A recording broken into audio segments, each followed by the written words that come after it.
I started this painting off by painting straight over an old sketch I made of a completely different painting. It was a good way to not waste any paper, despite the old lines being difficult to erase. I didn't spend time drawing a pre-sketch for this.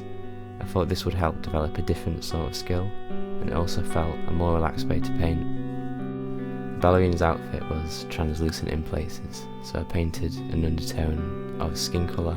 For this subject, it was a colour combination of transparent oxide brown, alizarin claret, flesh tint, titanium white, and warm white. I tend to use quite a lot of titanium white in my paintings.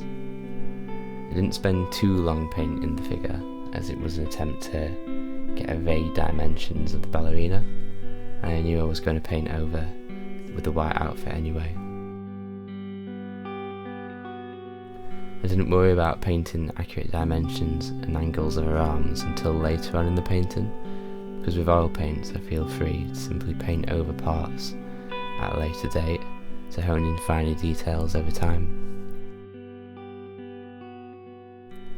The floor depicted in the original photograph had a mottled look to it, which I tried to replicate by using quick short presses with my paintbrush to help move the paint and create a visibly swirly and unsmooth surface texture. I feel like it created a subtle contrast to the fairly smooth lines of the background curtain. I also used ivory black as the primary colour for the background curtain, mixed with random amounts of titanium white to create a variety of dark shades to give the curtain some illusion of folds.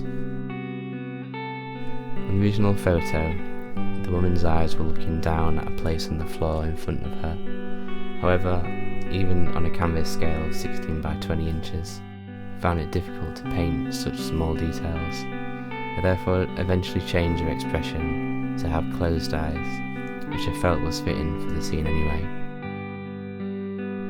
Here you can see I attached my painting paper to board with sellotape. It's a brilliant technique I learnt from Emma Colbert Art on her YouTube channel last year.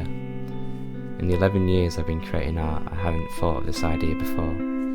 She's a pastel artist, and I definitely recommend her channel for lots of art related advice. This technique helps to place your paper securely on a tough backrest to make the drawing and painting process easier, and once the painting is done, it creates a professional looking plain border around your finished piece, which makes your painting stand out even more.